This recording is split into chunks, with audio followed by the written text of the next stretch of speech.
This is Ecclesiasticus chapter 13 and verse 4. If thou be for his profit, he will use thee.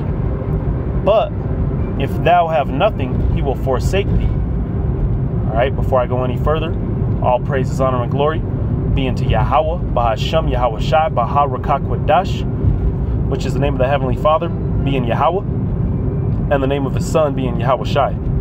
All right, the only names in which salvation could be obtained, whether you can receive it or not. All right, double honors be unto the elders and the apostles at GMS Great Millstone, who through the spirit and power of Yahweh, Bahashem, Yahweh Shai, are the elders of all of Israel today. Once again, whether you can receive that or not. All right, because this thing, it ain't for everybody, man. The word, the truth, it ain't for everybody. It's only for the elect of the house of Israel, man. All right, which brings me to the next point. Salutations, all right, and honors, all right, be unto the elect of the house of Israel, all right, who are able to receive these things, all right, who are pushing this truth day in and day out, week in and week out, all right, striving for the crown, and who will be found blameless and spotless before Yahweh through Yahweh Shai, all right, through the Messiah. Okay, these men who will be able to understand and hear these messages, man, and these prophecies. Okay, but going into it, man, your enemy, all right, our enemy, all right, he who oppresses the earth, who's at rule, all right, Esau, Edom, the so-called white man, all right, he don't give a damn about you, man. He don't care about you. There ain't nothing here in Babylon for your benefit, man. This, once again, this is Ecclesiasticus 13 and 4. If thou be not for his profit, he will use thee. But if thou have nothing, he will forsake thee. All right, so, just like I was telling the brothers the other day, man, behind every, so-called, successful in the world's eyes, Jake, meaning, any Israelite, so-called Negro, Latino, or Native American, or confusion of face, brother, thereof. All right. If any of them, have some money, then you got about 10 powerful Edomites behind them, all right, making more money off of them. Okay? So if there's any so-called successful Jake in the world, you got 10 Edomites that are just leeching off of him. 10 Edomites behind him, man. All right, lurking in the shadows. All right, just like it says, if thou be for his profit, okay, so if Esau is able to make some kind of profit off of you, all right, rather it's because you have a talent, you could dance or sing, all right, they showed it in that movie, the New Edition, all right, or they even showed it in, the NWA movie that they came out with, all right, all these different, producers, and whatever, they come in and they start taking all your money from you, man. They use that talent for their benefit, for their gain, all right, for Esau's gain. It says, but if thou have nothing, he will forsake thee. But if you didn't have nothing to make him any personal gain, then he don't give a damn about you, man. So he's going to be your friend while you can make him some money. All right. But let you go to work and talk about you forgot how to do something. All right. Or you got to, go take care of something or whatever the case might be. And they ain't going to care about you, man. All right.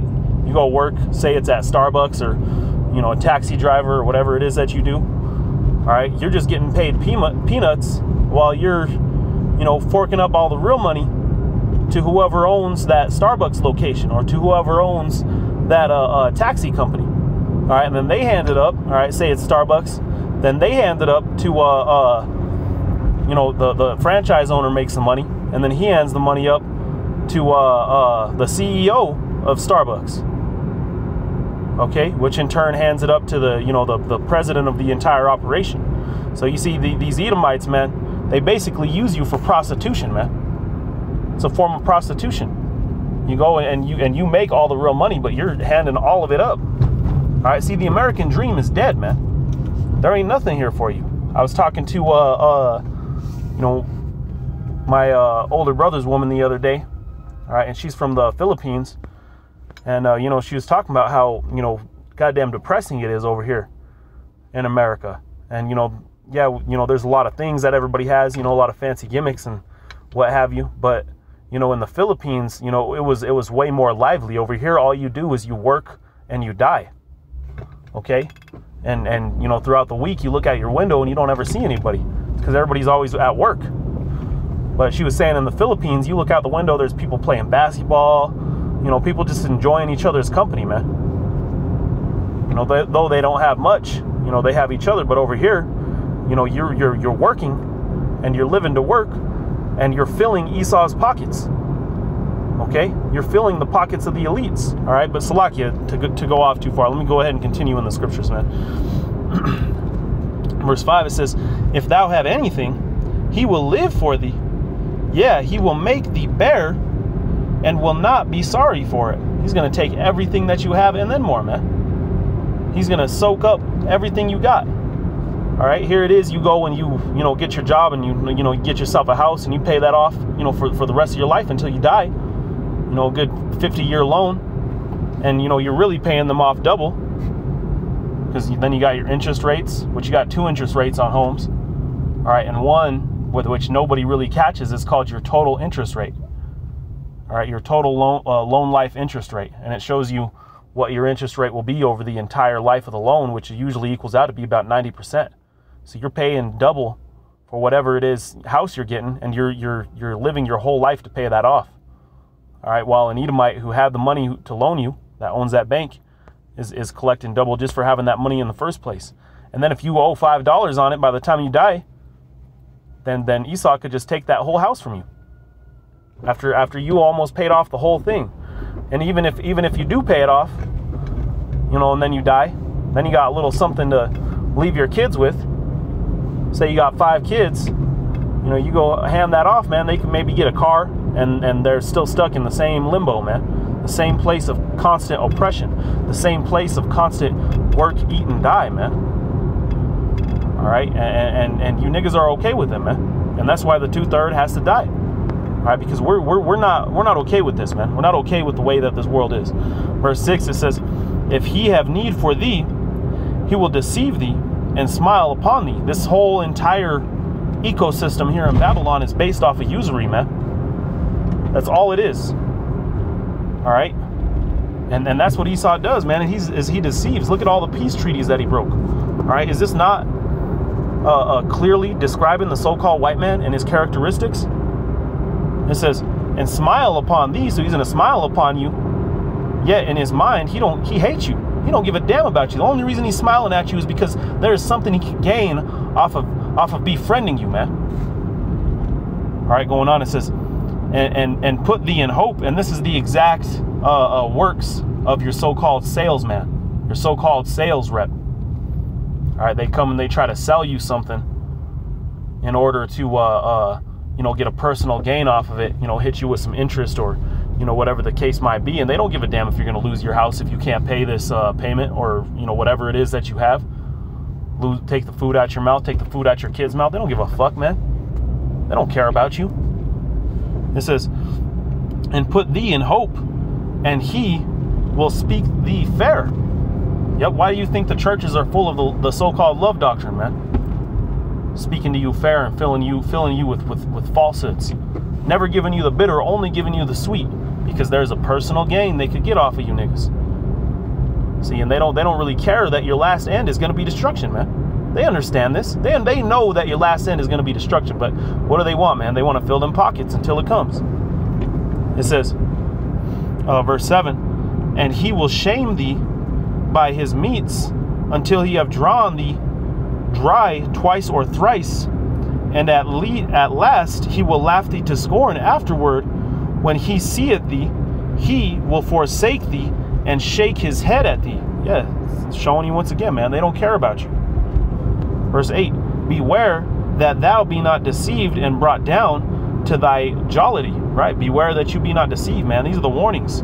This is breaking down to you that Esau is not your friend, man. He's your enemy. All right, he's your natural enemy. And what does the scripture say? Never trust in thine enemy, man. Never trust in thine enemy. He's only dealing with you because there's some kind of personal gain, point blank, period. All right, let's go jump down to verse 11. It says, affect not to be made equal unto him in talk. Right, so don't be trying to be equal, man. See, these are all what Martin Luther King was seeking to be. All right, but the scriptures warn you against that. Now we've been brought to a place of just being used, a place of usury. All right, verse 11, affect not to be made equal to him. All right, we don't want to be equal to you, man, because truly the 12 tribes of Israel were better. We're better than Esau. And all of the heathens are better than Esau. All right, going on, it says, and believe not his many words. Right, take everything Esau says with a grain of salt, man, because we know he's a goddamn liar. It says, for with much communication will he tempt thee, right? Tempt you, try to get you to go off, try to get you to, you know, mess up in some way, somehow. All right, it says, and smiling upon thee will get out thy secrets, right? Befriending you, just like I was saying. Verse 12, it says, but cruelly he will lay up thy words and will not spare to do thee hurt and put thee in prison, right? He won't hesitate to put you in prison, man. Esau won't think twice. All right, because what is that? Then you get another form of free labor, all right, in the prisons.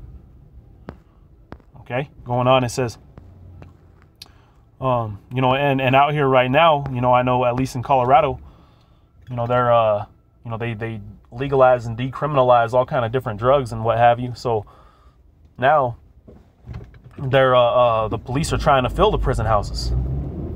They're starting to run a little bit shy on, you know, just having people detained for acts of violence and things of that nature. So, you know, they're looking for reasons to try to put you in prison, man. A couple of brothers they had put on false charges, which, you know, ended up shaking them because, you know, through the Spirit, you know, we were able to fight these things. But what if you didn't have no money to do that, man? You just have to take the plea deal and go to prison. All right. So, you know, this shows you we got to stay on our P's and Q's, man, because our enemies are out and about. All right. Let me go ahead and jump down real quick to verse 15. It says, every beast loveth his like, and every man loveth his neighbor. All flesh consorteth to kind, and a man will cleave to his like. Right? So he's going to cleave unto his own people, man. See, there's 18 nations within the scripture. All right, 18 nations were created. All right, and though you have, you know, people go by different names and things of that nature these days, everybody goes back to those original 18 nations, to their father's seed. Okay? So, you know, there was a separation at the creation, so to speak. Okay? Going on, it says, verse 17, what fellowship hath the wolf with the lamb, so the sinner with the godly? Right? What fellowship has the wolf with the lamb? Showing you that we don't got no fellowship with Esau, man. We don't got no fellowship with Edom. All right? We don't have no fellowship with these people. We understand what their goal is, man, what their motives are. But at the end of the day, you know, we got to do what we got to do. You know, we got to work. We got to, you know, take care of things, you know, but outside of that, you know, we try not to mess around with these Edomites, man.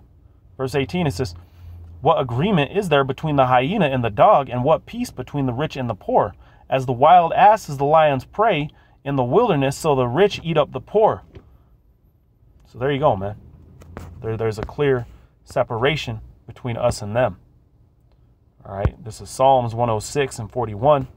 It says, and he gave them into the hand of the heathen, right, being the 12 tribes of Israel, the so-called Negro, Latino, and Native American. It says, and they that hated them ruled over them. So showing you once more that those that rule over us hate us. All right. So there ain't no wiggle room there, man. Esau hates you so-called Negroes, Latinos, and Native Americans. All right. And even if you're a confusion of face, man, their spirit just will have a disdain for you, especially when you get in this truth, man. Brothers know what I'm talking about. You just go walking around and you know, people of the world, especially Edomites, will just have a disdain for you for no reason. And they might not even understand what the reason is. But it's because, you know, the Most High is dealing with you, man. You know, you've been quickened. You become more of a threat than your average peon Jake. All right, but, you know, the moral of the story, man, just don't trust your enemies. All right, understand their motives and don't get complacent, because at the end of the day, man, the longer we stay here, the longer we fatten up Esau's pockets. All right, the longer we stay here, the richer Esau gets, man. I'm tired of filling Esau's pockets, man. I'm tired of being used as a pawn for these goddamn wicked kings and queens to score on the chessboard. All right. I want to give all praises, honor, and glory unto Yahweh by Hashem Yahushai by Hashem Rakak Badash. Double honors to the elders and the apostles at GMS Great Millstone who rule well. All right. And peace, love, blessings, and salutations unto the elect. Shalom.